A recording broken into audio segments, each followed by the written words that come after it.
एकादशी के व्रत का बड़ा ही महत्व है। सभी एकादशी में अलग अलग कथाएं हैं और उन कथाओं को पढ़कर एकादशी के महत्व के बारे में जाना जा सकता है। तो आइए जानते हैं अपरा एकादशी की कथा।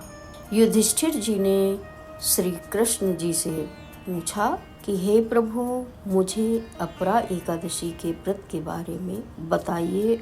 युधिष्ठिर जी ने पूछा कि अपरा एकादशी का क्या महत्व है और उसकी क्या कथा है।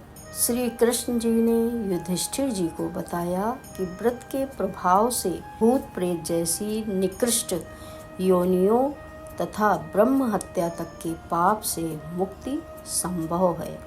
इसके अतिरिक्त नरकगामी मनुष्य भी इस व्रत के प्रभाव से पाप मुक्त हो जाता है। यह व्रत पाप रूपी वृक्ष को काटने के लिए कुल्हाड़ी तथा पुण्य कर्मों के प्राप्ति के लिए किसी कल्प वृक्ष से कम नहीं है। अपरा एकादशी का व्रत रखने से व्यक्ति पाप मुक्त होकर श्री विष्णु लोक में प्रतिष्ठित हो जाता है। अपरा एकादशी के मात्र एक व्रत से माघ में सूर्य के मकर राशि में होने का, प्रयाग में स्नान, शिवरात्रि में काशी में रहकर व्रत, गया में पिंडदान, वृष राशि में गोदावरी में स्नान, बद्रिका आश्रम में भगवान केदार के दर्शन या सूर्य ग्रहण में कुरुक्षेत्र में स्नान समान फल प्राप्त होता है। तो आइए जानते हैं अपरा एकादशी व्रत की कथा। महीध्वज नाम का एक धर्मात्मा राजा था। राजा का छोटा भाई वज्रध्वज बड़े भाई से द्वेष रखता था। एक दिन अवसर पाकर इसने राजा की हत्या कर दी और जंगल में एक पीपल के नीचे गाड़ दिया। अकाल मृत्यु होने के कारण राजा की आत्मा प्रेत बनकर पीपल पर रहने लगी।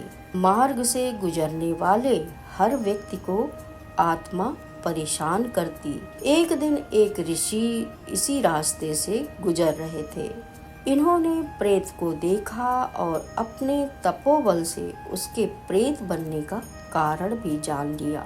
ऋषि ने पीपल के पेड़ से राजा की प्रेत आत्मा को नीचे उतारा और परलोक विद्या का उपदेश दिया। राजा को प्रेत योनि से मुक्ति दिलाने के लिए ऋषि ने स्वयं अपरा एकादशी का व्रत रखा और द्वादशी के दिन व्रत पूरा होने पर व्रत का जो पुण्य फल था उसे प्रेत को दे दिया। एकादशी व्रत का पुण्य प्राप्त करके राजा प्रेत योनि से मुक्त हो गया और स्वर्ग चला गया।